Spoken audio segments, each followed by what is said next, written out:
Do you wish relationships were going better in your home right now? Hi, I'm Jenna Fleming and I'm a licensed counselor, and I want to tell you a couple of tips that I think might be helpful for you right now. It is the end of April and we are really, we've been in this COVID-19 thing for quite a while. And a lot of us are getting pretty tired, a little grouchy, our days are running into each other, maybe you're losing steam and motivation. And so I really just want to share with you some tools that can be useful at this time. Today I'm going to talk about a principle called connection. And there are two strategies to this principle. The first one is called mindfulness. And really at the heart of it, it's about understanding our emotional responses, our history and how that plays into things, and making intentional choices moving forward with our relationships. So you can think of this if you're a parent, between you and your child, if you have a partner or a spouse, even if you have if you have a sibling or your own parents or your friendships, a lot of this will apply to those things as well. So when it comes to mindful awareness, this goes pretty deep, and I'm just going to give you a quick little snippet that I think will be a useful tool. And that is the idea that first and foremost, understanding that we have emotions, we are not emotions. And I know that sounds obvious, right? But sometimes we'll confuse them and we'll just say like, I'm so angry. No. You feel angry, right? You feel angry, you're not angry. And also that you do not have to act on your emotion. It's a simple concept, but it's a lot easier to talk about than it is to do. Well, when we're put together with our family over a lot more time than maybe we are used to being, and we might get triggered by those things, by our kids' behavior, by our partner's behavior. And so the idea that we don't have to act on our emotions does not mean that we don't acknowledge our emotions. We need to acknowledge our emotions, because whatever you suppress, whatever you don't acknowledge, you're going to see again in another way. It's going to come out somehow. So we want to honor the emotion that you have. So if you feel angry, feel angry, honor it, and get curious about why you're angry, why I'm experiencing this emotion, why am I feeling this emotion? It's here, I don't like it, right? And maybe I need to take a step away, maybe I need to put myself in a timeout, maybe I need to go take a walk, feel it, and get curious about what's behind that emotion. It might be something that, really and truly, there was a wrongdoing that wasn't okay.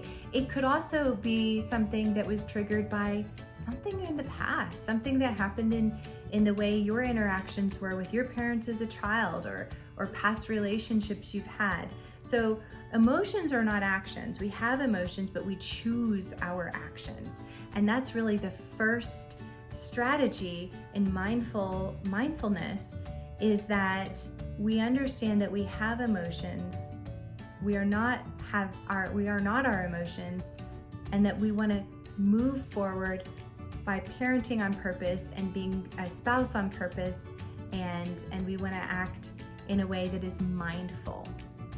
The second strategy in the connection principle is called engagement strategies. So engagement strategies are a lot like what they sound. It's about engaging people and connecting them to build a stronger and tighter bond.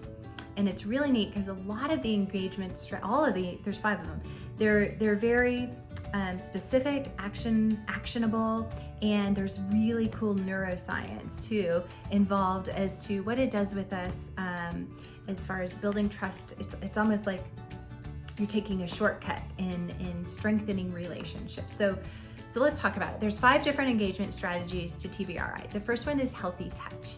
So human beings, we're just wired to connect, and we can't touch other people. We can't be around other people like we're used to. And in our families, one of the gifts that we can give one another, and a strengthening thing, is holding hands, giving high fives, a hug every day, a snuggle on the couch. All of those things are really good and bonding in relationships. The second strategy is eye contact, and this is especially helpful with kids when we're wanting to get their attention and they're not maybe behaving in a way that we've said multiple times. Eye contact is really important because it shows where your eyes are, your attention is. And so not only is your child or giving you their attention when you see their eyes, but you're showing them, I'm giving you my attention. And the same thing with your spouse. Of course, I wouldn't recommend telling your spouse to look at you in the eyes. That probably wouldn't go well with me. But I can give that respect. I can give that attention and that eye contact as a way of bonding and showing that connection. The third strategy is called voice quality, and that has to do with how we're speaking to one another. Sometimes when we're really comfortable with people, it can come out kind of rude. Using a playful and a kind tone of voice really makes a difference. Fourth strategy is behavior matching, and that is engaging in the world of another. So you can do that by physically getting on the level with your kids. If your child's on the ground, play on the ground with them. If they're outside playing basketball, go outside, play basketball. If your spouse is into fishing and hunting, even though that might be your personal passion like me, understanding what it is about their world, just kind of engaging into their world makes a big difference. And the fifth is called playful interaction. And playful interaction is exactly what it sounds like, being playful. Human beings learn best when they're playful. They problem solve best when they're playful. They connect when they're playful. And they lock in a lot of memories when they're playful because we attach a lot of happy emotions around that. So I hope that's useful. I hope you're feeling well and doing well. And we really care about you at Georgetown Child and Family Counseling. And we'll see you next time with some more strategies.